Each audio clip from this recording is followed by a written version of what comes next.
యెషయా గ్రంథం 29వ అధ్యాయము.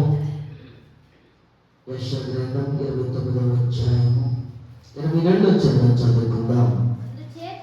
యెషయా గ్రంథం 29వ అధ్యాయము 22వ వచనం చదువుకుందాం. అందుచేతను అబ్రహామును విమోచించిన యెహోవా యాకోబు కుటుంబాన్ని గురించి ఇలాగ సెలవిస్తున్నాడు. ఇక మీదట యాకోబు సిగ్గుపడడు, ఇక మీదట అతని ముఖము తెల్లబారదు. దేవునికి స్తోత్రం. హల్లెలూయా. సంవత్సరంలో దేవుడు నాకు ఇచ్చిన ఈ ఆరాధనలో, ఈ ఆదివారం ఆరాధనలో ప్రత్యేకమైన కుటుంబ వ్యవస్థను దేవుడు మనకు కొన్ని విషయాలు ఆయన ఆత్మస్వరూపిగా వాక్యము ద్వారా మాట్లాడుతున్నాడు. అబ్రహాము విమోచించిన యెహోవా అంటున్నాడు యాకోబు కుటుంబాన్ని గురించి. ఏమంటున్నాడు? ఇక మీదట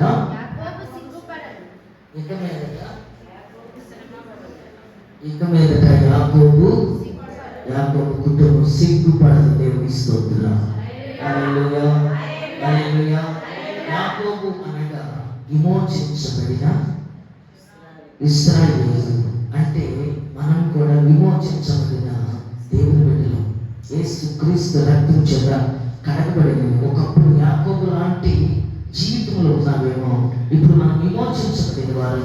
దేవుడు మనకి మాటిస్తున్నాడు, ఇక నీ ముఖము ఇక మీదట నీ ముఖము తెల్లబారదు. ఆమేన్ చెప్పండి, ఆమేన్ చెప్పండి. ఇక మీదట నీ ముఖము తెల్లబారదు అంటే ఏంటి అర్థం? తెల్లబారదు అంటే సిగ్గుపడదు, సిగ్గుపడదు. ఏ విషయాల్లో? కొంతమంది బిడ్డల వలన సిగ్గుపడాల్సి వస్తుంది, కొంతమంది తల్లిదండ్రుల వలన సిగ్గుపడాల్సి వస్తుంది, కొంతమంది బిడ్డల వలన సిగ్గుపడాల్సి వస్తుంది, కొంతమంది తల్లిదండ్రుల వలన సిగ్గుపడాల్సి వస్తుంది. ఎందుకంటే ఒక కుటుంబంలో అన్నా చెల్లెలు ఉన్నారు, వాళ్ళిద్దరు దేవుళ్ళు ఉంటున్నారు. వాళ్ళిద్దరూ యవన కాలంలోనే వారిద్దరూ దేవుని చేత పట్టబడ్డారు. వారిద్దరూ దేవుని సన్నిధికి వస్తారు. తల్లిదండ్రులు ఇద్దరు రారు. తండ్రి ఏమో మరి త్రాగుడికి బానిస. తండ్రి త్రాగుడికి బానిస అయితే తల్లి ఏమో మరి ఒక దానికి బానిస. ఆ పిల్లల పరిస్థితి ఎట్లా ఉంది? ఇప్పుడు ప్రార్థనకు వస్తున్నారు, ప్రార్థన చేస్తున్నారు, కానీ వారి ముఖం ఎలా ఉంది? ఇప్పుడు తల్లిదండ్రుల వల్ల తెల్లబడుతుంది. దేవునికి మహిమ కలుగును గాక. ఈ ఉదయకాలంలో దేవుడు మనకి ఇచ్చుచున్న మాట, నీ ముఖమును నేను తెల్లబారను. ఆమేన్. ఈ బిడ్డల వల్ల ఒకవేళ బాధపడుతున్నామేమో ఈ సమయంలో, లేకపోతే కొంతమంది కుటుంబాలు ఎక్కడలాగానే ఇక్కడ చెప్పబడిన మాటల వల్లే తల్లిదండ్రులు ప్రార్థనకు రాని కుటుంబాలు ఉంటాయి. బిడ్డలు వస్తారు, ప్రార్థనకు రావటమే కాదు దేవుని సన్నిధిలో అంకురించబడతారు. అంటే అంకురించబడతారు అంటే లోతుగా నాటబడతారు. వాళ్ళు చెప్తున్నారు, పాస్టర్ గారికి వచ్చి అన్న చెల్లెలు, అయ్యా మా కన్నీళ్ళు ఆగటం లేదు, మా నాన్నేమో తాగి వస్తున్నాడు, మా అమ్మ ఏమో ఎగిరిపోయింది, మా నాన్న కత్తి తీసుకుని ఎక్కడ దొరికితే అక్కడ చంపాలని చూస్తున్నాడు, మా కుటుంబ పరిస్థితి ఇదిగా ఉన్నదేమి. మరి సేవకుడితో పంచుకున్నప్పుడు సేవకుడు వీరందరూ కలిసి ప్రార్థన చేశాడు. దేవునికి స్తోత్రం కలుగును గాక. హల్లెలూయా, హల్లెలూయా, హల్లెలూయా. దేవుడు ప్రార్థన ఆలకించే దేవుడు, ప్రార్థనకు జవాబు ఇచ్చే దేవుడు, ప్రార్థనకు జవాబుని వెంటనే శీఘ్రముగా ఇచ్చే.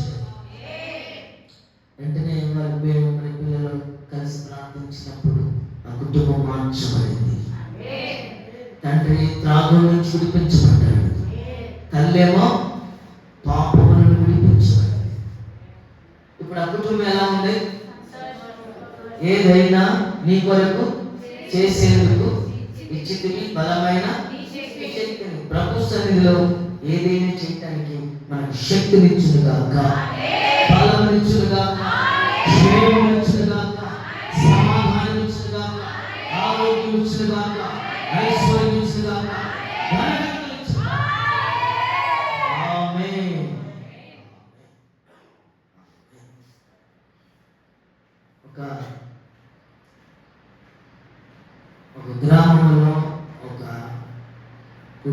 ఒక కుటుంబం ఉందంట.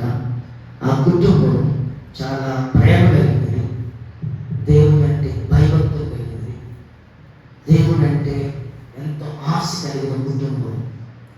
ఆ కుటుంబంలో భార్య భర్తలు ఇద్దరు ప్రార్థనకు వస్తారైతే ఒక రోజున ఇంటి ముగ్గురు వ్యక్తులు నిలబడి ఉన్నారట. ఆ ఇంటి ముగ్గురు వ్యక్తులు నిలబడి ఉన్నారు. ముగ్గురు వ్యక్తులు నిలబడి వాళ్ళు నిలబడి ఉంటే, వాళ్ళు ఎదురుగా ఉంటే ఈ యజమానుడు ఇంట్లో వెళ్తే వాళ్ళు ఆయన చూశారు. వాళ్ళు చూడగానే వాళ్ళు ఎలా ఉన్నారంటే కొంచెం ముసలితనంలో ఉన్నారు. ఎలా ఉన్నారు? ఏమందరూ చెప్పండి. ముసలితనంలో ఉంటే వారిని యజమానుడు పిలిచాడు.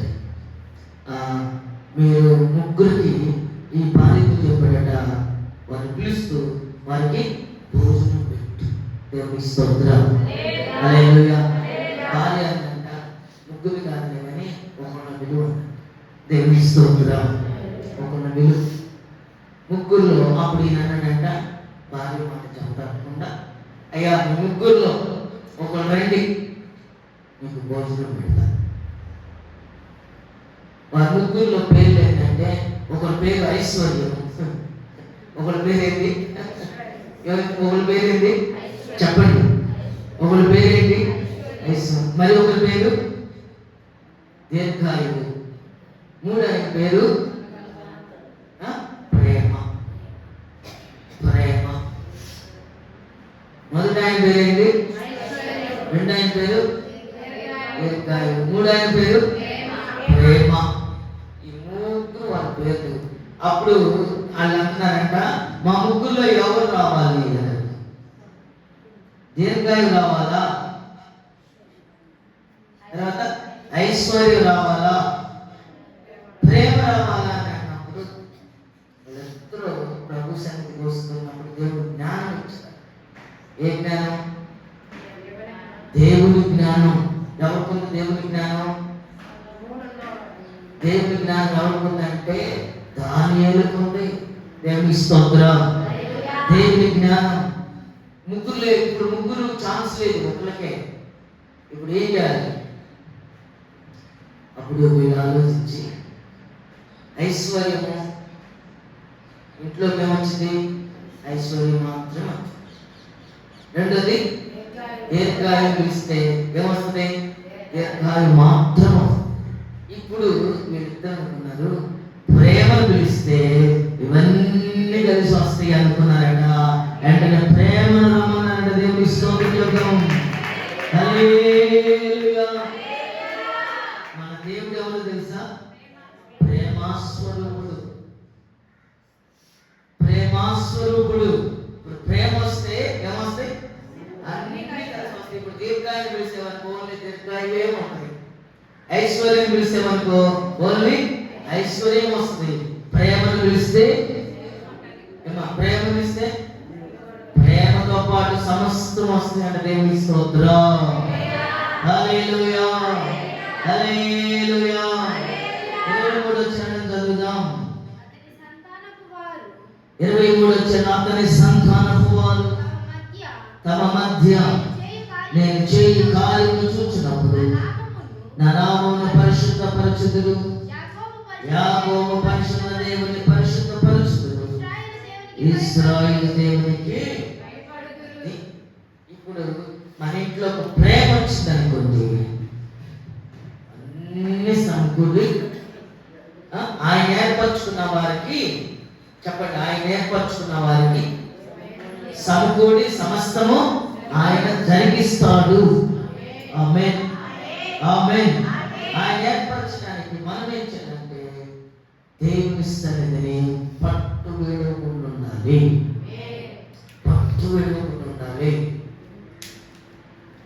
ఒక ఇంటికి సేవకుడు ఒక ఆమె పిలిచిందంట ప్రార్థన చేయడానికి పిలిస్తే వాళ్ళ అబ్బాయి ఎట్టున్నాడు తెలుసా? జుట్టు పెట్టుకుని, జుట్టు వెనకాల. ఆడోళ్ళేమో కత్తిరెత్తున, మగోళ్ళేమో అంత తిరగమాట, అంత మారిపోతుంది. ఆడోళ్ళేమో కటి, మగోళ్ళేమో నుంచి నా నూనె పెట్టలేక దోమలేక అడిగించాకంటే వీళ్ళేమో ఈ అబ్బాయి అంట వాళ్ళ అమ్మ సరే సేవకుడు ప్రార్థన చేద్దామని అబ్బాయి రూమ్ తీశారట. రూమ్ లో చూస్తే ఎట్టుంది సాంబ్రాణి పొగ. ఏ సాంబ్రాణి? సిగరెట్ అని సాంబ్రాణి పొగ ఇంటి నిండా కంపుకొడుతుంది. సేవకుడు నిలబడలేకపోయాడట. 2 మాటలు గట్టిగా ప్రార్థన చేశాడట. ప్రభువా, ఈ బిడ్డని నీ చేతులకు అప్పగించుకుంటున్నామయ్యా. యవనస్తుల్ని అయ్యా ఈ బిడ్డని జ్ఞాపకం చేసుకోండి ప్రార్థన చేసి వెళ్ళాడంట. సరిగ్గా 6 నెలలకే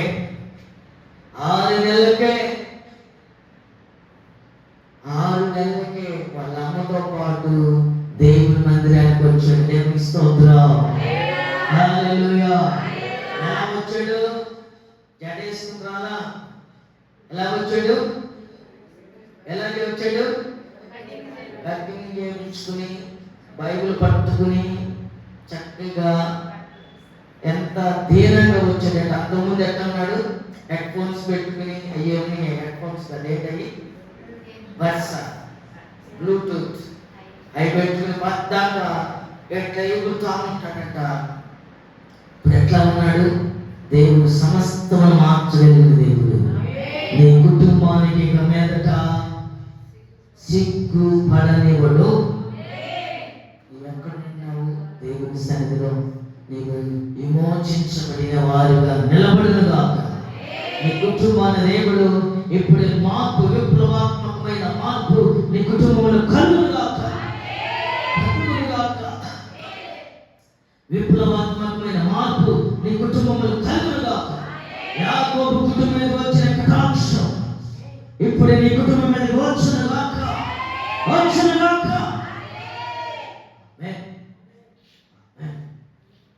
అందుకే చిన్నప్పటి నుంచి మీరు ఏం చేయాలంట? అయిపోయింది పెద్దోళ్ళు. ఇప్పుడు నుంచి నువ్వు బిడ్డలు ఏం చేయాలి? చిన్న వయసు నుంచి నేర్పుకుంటే వాళ్ళు పెద్దవాడైనప్పుడు. యాకోబు తన తల్లి మాట విన్నాడు. అక్కడ తండ్రి ఉపదేశం మరొకము, తల్లి ఉపదేశాన్ని మరొకటంటే ఇంట్లో తల్లి ఏం చేసిందంటే బిడ్డలకి ఎలా పెంచాలి. తండ్రి ఏమో ఆహారాన్ని తెస్తాడు, కానీ తల్లి ఏం చేయాలి? యాకోబు తల్లి మాట విన్నందుకు యాకోబు ఆశీర్వదించబడ్డాడు. ఏశావు తల్లి మాట వినందుకు ఏమయ్యాడు? అరణ్యవాసి అయ్యాడు. ఈయన గుడారవాసి, ఆయనేమో అరణ్యవాసి అయ్యాడు. దేవుని స్తోత్రం. హల్లెలూయా. దీనిలన్నీ మీరు కుమరించబడి నీ బిడ్డలను ఎప్పటి నుంచి నువ్వు పెంచే విధానంగా పెంచితే ఇక నీవు నీ ముఖము ఎలా ఉన్నది? తలగా ఉంచుతాడు. చెప్పండి, తలగా ఉంచుతాడు. ఎవరన్నా చెబుతారా? తలగా ఉంచుతాడు, తలెత్తేవాడుగా ఉంచుతాడు. తలగా ఉంచుతాడు. చెప్పండి, ప్రాంప్టింగ్ అని ఇప్పుడనే చెప్పండి. తలగా ఉంచుతాడు, తలెత్తేవాడుగా ఉంచుతాడు. సిగ్గుపడటం అంటే తలదించుకోవటమా లేకపోతే డ్యూటీగా ఉండటమా? తలదించుకోవటం చేయడం. దేవుని స్తోత్రం కలుగును గాక. హల్లెలూయా. హల్లెలూయా. కొంతమంది పట్టదులేండి, వాళ్ళ కుటుంబం ఏమన్నా అయిపోయి సోకులు చేసుకోవటం, వాళ్ళు సింగారించుకోవటం తప్ప కుటుంబంలో పిల్లల్ని చూసుకుందాం, భర్తలు చూసుకుందాం, వాళ్ళ బాగోగులు చూద్దాం, వాళ్ళ వండి పెడదాం, పిల్లల్ని చూద్దామని ఎవరు కొంతమంది ఉండదులేండి. వాళ్ళని వదిలే వాళ్ళేం చూద్దాం. ఎవరైనా చూద్దాం? దేవుని వాక్యం అనేది చూద్దాం. ఒక కుటుంబాన్ని మీకు పరిచయం చేస్తాం. ఆ కుటుంబాన్ని చూడండి. దేవుని స్తోత్రం. మనం ఏం చేస్తామంటే నెగిటివ్ చూస్తాం కదా ఎక్కువగా. అవునా కదా? ప్రార్థనకి వెళ్ళే వాళ్ళని చూడం, ప్రార్థన చేసే వాళ్ళని చూడం, భయపడే వాళ్ళని చూడం. దేవుని సన్నిధి అంటే భయపడి వణుకుతూ వస్తారే కోరాలు కుమార్ లాంటి వాళ్ళని చూడం. ఎవరు చూద్దాం? కోరాలు చూస్తాం. కోరాలు దేవుని అంటే బైబిల్ వాళ్ళే చూస్తూ ఉంటాం కదా. ఇప్పుడు ఒక కుటుంబం ఉంది, వర్ధిల్లిన కుటుంబం, అభివృద్ధి పడిన కుటుంబం, ఆశీర్వదించ దీవించబడిన కుటుంబం. ఆ కుటుంబాన్ని చూడండి ఒకసారి. ఆ కుటుంబం ఏ విధంగా వర్ధిల్లిందో ఆ దిశగా మనం అడుగులేస్తే ఈ సమయంలో నీ కుటుంబం కూడా ఈ రోజున దేవుడు ఆశీర్వదించబోతున్నాడు, దీవించబోతున్నాడు. మోడు బారిన నీ జీవితంలో చిగురు పెట్టబోతున్నాడు, చిగురు పెట్టబోతున్నాడు. మోడు బారిపోయిన పిల్లలకు చిగురు ప్రారంభించుకోవాలి. ఆ కుటుంబం ఎవరో తెలుసా? సమూయేలు రాసిన 2వ గ్రంథం 3వ అధ్యాయం. సమూయేలు రాసిన 2వ గ్రంథం తీయండి, అందరూ తీయండి. సమూయేలు రాసిన 2వ గ్రంథం 3వ అధ్యాయం మొదటి నుంచి చదువుకుందాం. బహుకార్యం జరుగుగా దావీదంతకంతకు ప్రబలిను. హెబ్రోనులో దావీదు పుట్టిన కుమారులు అమ్నోను అనే అతని జ్యేష్ఠ పుత్రుడు, యెజ్రెయేలీయులకు అహీనోయము అనే పుట్టిన కిల్యాబు. ఇక్కడి నుంచి మనం ఎక్కడి నుంచి చదవాలంటే ఒకసారి సౌలు కుటుంబం చూస్తే ఎలా ఉంది?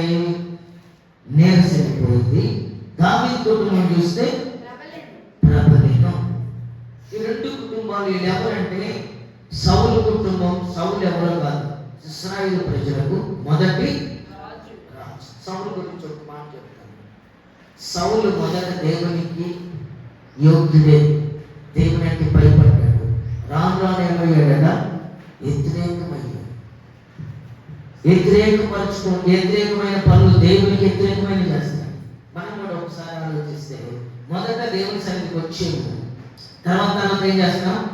లోకంలో కలిసిపోయి లోకస్తులు చేస్తున్నట్టు లోకంలో విస్తృతంగా చేస్తున్న పనులకు మనం ఏం చేస్తున్నామంటే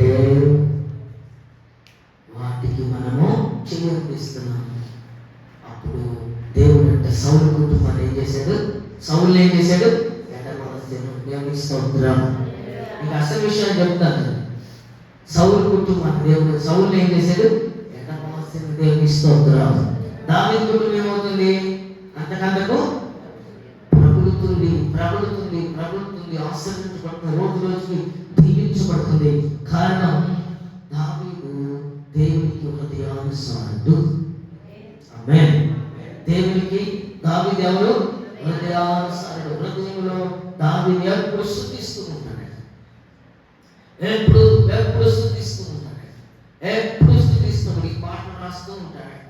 పాటలు రాసి ఎక్కువ దేవునితో గడిపేవాడట. ఆమేన్. దేవునితో నడిపించబడేవాడట. ఈ రెండు కుటుంబాల వ్యత్యాసం మనం చూస్తే వీళ్ళు ఎవరో కాదు. సౌలు అల్లుడు దావీదు, దావీదు మామ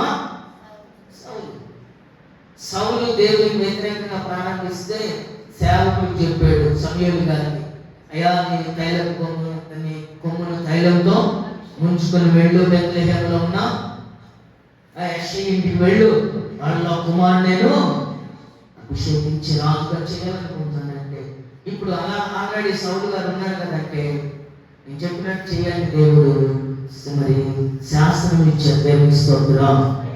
మరి సౌలు ఉండగానే దావీదు ఎందుకు ఎంచుకున్నాడంటే సౌలు దేవునికి వ్యతిరేకంగా నటించాడు. ఇప్పుడు మనం ఒకసారి మనం ఆలోచిస్తే దేవునికి మనం ఏదైనా వ్యతిరేకంగా ఉంటే వాటిని ఇప్పుడే విడిపించగలదు కాక. చెప్పండి, నేను నేను నేను నేను నేను నేను దేవునికి వ్యతిరేకంగా ఏదైనా పనులు చేస్తుంటే వాటన్నిటినీ ఇప్పుడే యేసు నామములో విడిపించబడును గాక. నేను నా కుటుంబం దావీదు కుటుంబం వలె వర్ధిల్లబడును గాక, వర్ధిల్లింప చేయబడును గాక. దావీదు ఏమని ప్రార్థన చేశాడంటే ఎందుకు వర్ధిల్లిందంటే చదవండి. ఇప్పుడు 7వ అధ్యాయము 29వ వచనం చదువుకుందాం. దయచేసి నీ దాసుడైన నా కుటుంబం నిత్యము నీ సన్నిధిని ఉండినట్లుగా. మొదటిగా ఏమని ప్రార్థన చేశాడు? దేవునికి? దయచేసి నీ దాసుడనైన నా కుటుంబము నిత్యము ఎక్కడుండాలి? ఎక్కడ ఉండాలి? ఎక్కడ ఉండాలి? ఎక్కడ ఉండాలి? ఎక్కడ ఉండాలి? దేవుని సన్నిధిలో ఉండాలి. ఆమేన్. కర్మేలు పర్వతం పైన కుటుంబాలుగా రమ్మన్నాడు, ఆహ్వానించు. కర్మేలు పర్వతం పైన ఏలియా గారు ఇశ్రాయేలు ప్రజలకు ఏం చెప్పాడట? కుటుంబాలుగా రమ్మన్నాడు. కర్మేలు పర్వతం అనగా ఆశీర్వాదానికి సాదృశ్యం, దీవెన, ఎత్తైన శిఖరము, లేకపోతే ఉన్నతమైన స్థానము. ఇప్పుడు దావీదు గారు అంటున్నాడు, నీ దాసుడనైనా దయచేసి నీ దాసుడైన నా కుటుంబం నిత్యము సన్నిధిలో ఉండాలంట. మనం ఆశీర్వదించబడాలంటే, కుటుంబం దీవించబడాలంటే, అభివృద్ధి పరచబడాలంటే, క్షేమం ఉండాలంటే, దీవెనకరంగా ఈ సంవత్సరం అంతా ప్రశాంతంగా గడపాలంటే మన కుటుంబం ఎక్కడ ఉండాలి? ఎక్కడ ఉండాలి? నువ్వు వర్ధిల్లాలంటే నువ్వు ఎక్కడ ఉండాలి? నీ కుటుంబం వర్ధిల్లాలంటే నువ్వు ఎక్కడ ఉండాలి? కొంతమంది అంటారు, ఇంకా బిడ్డలు ఏం కావాలి అంటే ఎంత ఎట్లు కావాలి, టైట్ ఎట్లు కావాలి, ఏయో అడుగుతారు. ఇప్పుడు దావీదు గారు దేవుని దగ్గర ప్రార్థన చేస్తున్నాడు, యేసయ్యా నన్ను నా కుటుంబం నీ సన్నిధిలో ఉండగట్లుగా, అప్పుడు నా కుటుంబాన్ని ఆశీర్వదించు. మొదటిగా ఎక్కడ ఉండాలి? నువ్వు దీవించబడాలంటే ఆయన సన్నిధిలో కనపడాలి. 6 దినాలు నీవు కష్టపడటానికి దేవుడు ఇచ్చు. ఉద్యోగం చేసుకుంటావో, వ్యాపారం చేసుకుంటావో, మళ్ళా వ్యవసాయం చేసుకుంటావో, పని చేసుకుంటావో, 6 దినాలు చేసుకో. ఒక్క దినము నా సన్నిధిలో కుటుంబంతో గడుపు. ఏది కుటుంబంతో వచ్చారా? కుటుంబం వచ్చారా? ఏమా ఈ రోజు పిల్లలు మాట్లాడలేదన్నా, శాసిస్తున్నారు పిల్లలు. నిన్ను శాసిస్తున్నారా? నువ్వు శాసించాలా? కుటుంబాన్ని నీవేం చేయాలి? నువ్వు వారిని నీ దేవుని సన్నిధి రావడానికి కానీ 5 గంటలకు 6 గంటలకు అది గంటగా సిద్ధపడు, ప్రార్థనకి వెళ్ళాలని ఎప్పుడైనా నువ్వు చెప్పావా? చెప్పలేదుగా? చెప్పబాక. ఇక మీదట నేను నా కుటుంబానికి చెప్పను కదా. కుటుంబం వర్ధిల్లాలంటే అర్థమవుతుందా? మీకు అర్థమైన వారు దేవుని స్తోత్రం చెప్పండి. సగం వేస్తానంటే సగం అర్థమైందా? ఏది నా చేతి ఎట్లా ఇస్తా? హల్లెలూయా.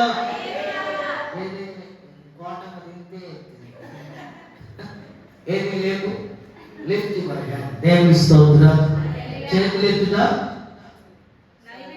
సాయంకాలపు నైవేద్యము, లేకపోతే గెలుపుకి విజయానికి దేవుని స్తోత్రం. హల్లెలూయా.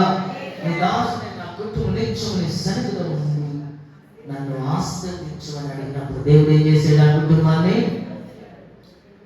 ప్రబలించాడు. హల్లెలూయా. అంతకంతకు విస్తరించాడు. ఆమేన్. దావీదు రాజు లోపల ప్రవేశించి 18 యెహోవా సన్నిధిలో కూర్చుని ఇలాగ మనం చేశాను, నా ప్రభువా యెహోవా, ఇంతటిని మనల్ని హెచ్చించుటకు నేనెంతటి వాడును? నా కుటుంబం ఏ పాటిది? ఇంత హెచ్చుగా చేసినంత నీ దృష్టికి కొంచెమై, మానవుల పద్ధతిని బట్టి బహుకాలము జరిగిన తర్వాత నీ దాసుడనైన నాకు సంతానమునకు కలుగు దాన్ని గూర్చి యెహోవా నా ప్రభువా, దావీదు అను నేను ఇక నీతో ఏమి చెప్పుకొందును? యెహోవా నా ప్రభువా, నీ దాసుడైన నన్ను నీవు ఎరిగి ఉన్నావు. నీ వాక్కును బట్టి నీ ఇష్టానుసారమే ఘనకార్యము జరిగించి నీ దాసునకు నాకు దీన్ని తెలియజేసి దేవునికి స్తోత్రం. హల్లెలూయా. హల్లెలూయా. విషయాలన్నీ ప్రార్థన చేసుకుంటాం. మీరు ఇంటికి వెళ్ళినప్పుడు ఈ వాక్యం విన్నారు కదా, దీన్ని ఏం చేయాలి?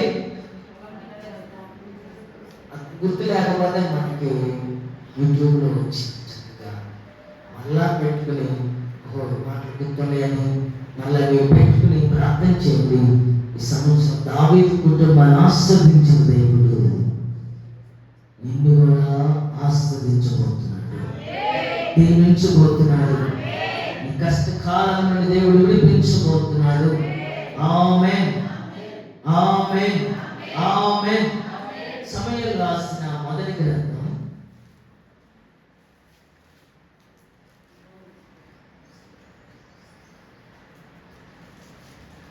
1వ అధ్యాయం 24వ వచనం.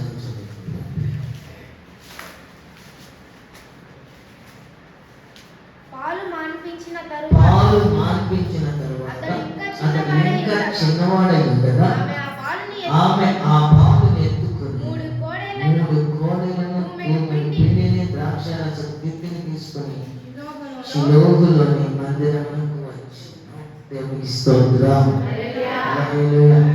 మనం మిస్ చేస్తున్నాం. ఏంటండి? బిడ్డలను దేవుని సన్నిధి రాకుండా ఏం చేస్తున్నాం?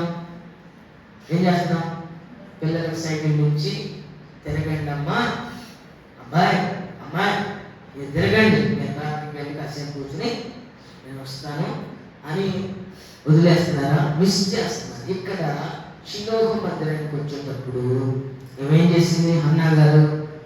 ఏం చేశారట? పాలు మార్పించిన తర్వాత ఎంత ఉంటుంది పాలు మార్పించినప్పుడు? సుమారుగా మీకు తెలియదు కదా, అస్సలు మీకు తెలియదు కదా తెలియదు కదా. పాలు మార్పించేది ఎప్పుడు? 3 ఏళ్ళు వేస్తుందో సరే, 3 ఏళ్ళు అంతేనా? 3 ఏళ్ళు 30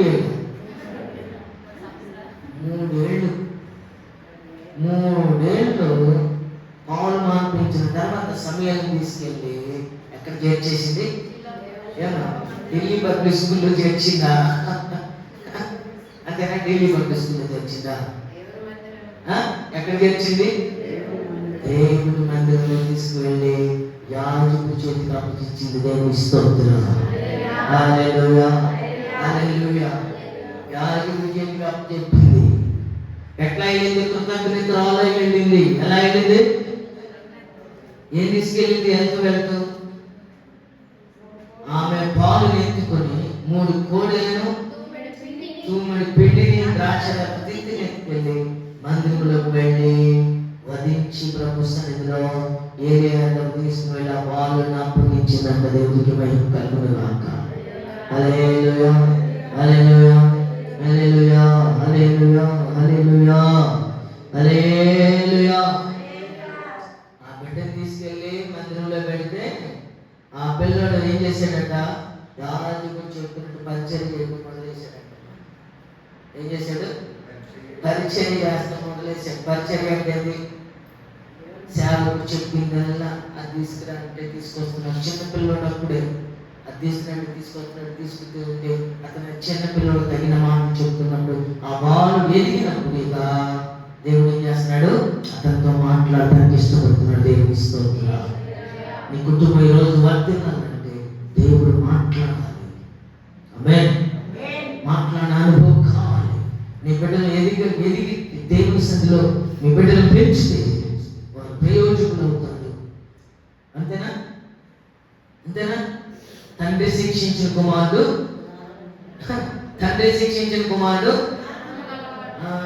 నువ్వు ఎప్పుడు బిడ్డకి విరోధం అవుతావు? నువ్వు బిడ్డకు ఎప్పుడు విరోధం అవుతావు అంటే తండ్రి నువ్వు ఎప్పుడు విరోధం అవుతున్నావు?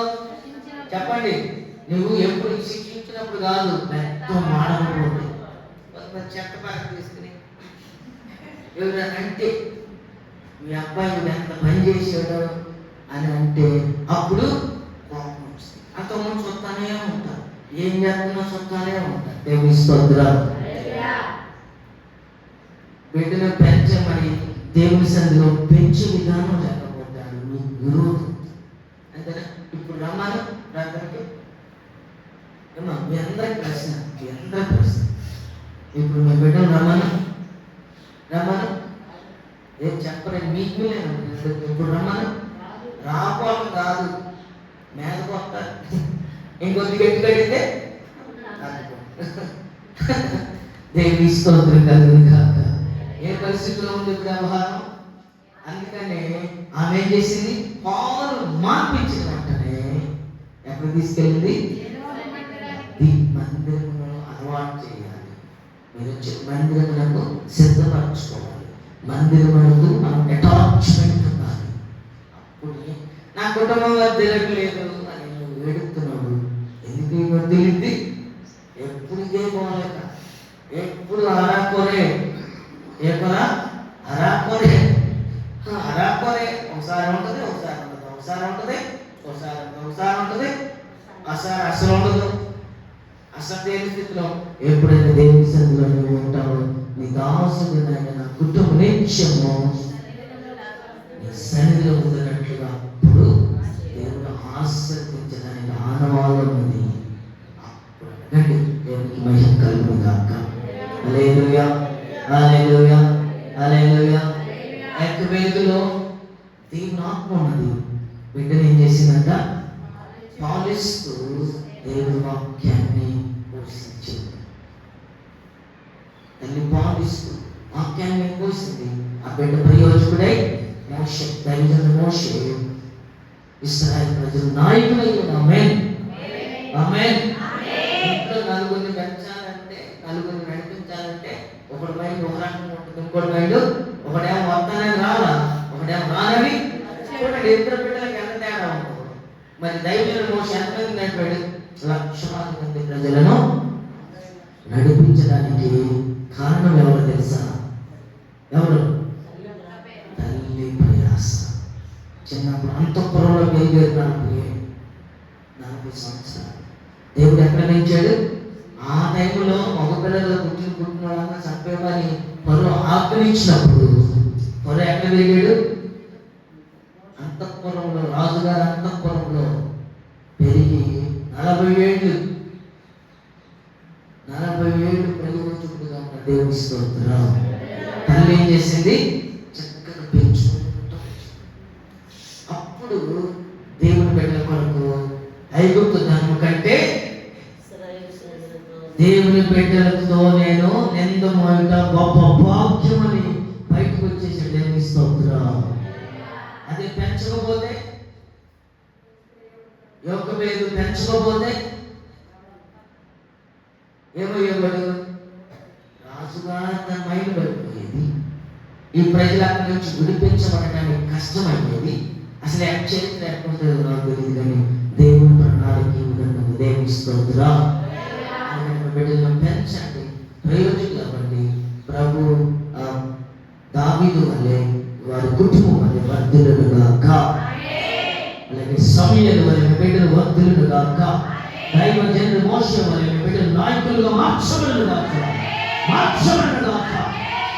సమూయేలు ప్రవక్త మొదటి మరి ఆఖరి ప్రవక్తకి రాని తర్వాత రాజుగా మార్చబడ్డారు. ఇశ్రాయేలు ప్రజలలో ఆఖరి ప్రవక్త కాదు, న్యాయాధిపతే కాదు. మరి ప్రజలందరూ మరి సమూయేలు వస్తున్నప్పుడు ప్రజలు గడగడలాడేవారట.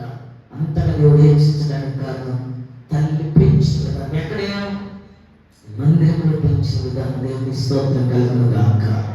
హల్లెలూయా, హల్లెలూయా, హల్లెలూయా, హల్లెలూయా. సమూయేలు రాసిన 2వ గ్రంథం 9వ అధ్యాయము 3వ చరణం చదవండి. ఒక మాట చదవండి. రాజు యెహోవా నాకు దయ చూపినట్లుగా నేను ఉపకారం చేయుటకు సౌలు కుటుంబంలో ఎవడనొకడు శేషించి ఉన్నాడని అతని నడుగాక సీబా యోనాతానుకు కుంటి కాళ్ళు గల కుమారుడు అప్పుడు ఉన్నాడని రాజుతో మనవి చేసింది. అతడు అక్కడ ఉన్నాడని రాజు అడుగగా సీబా చిత్తగించుము, అతడు లెబోన్ 11వ చరణం చదవండి.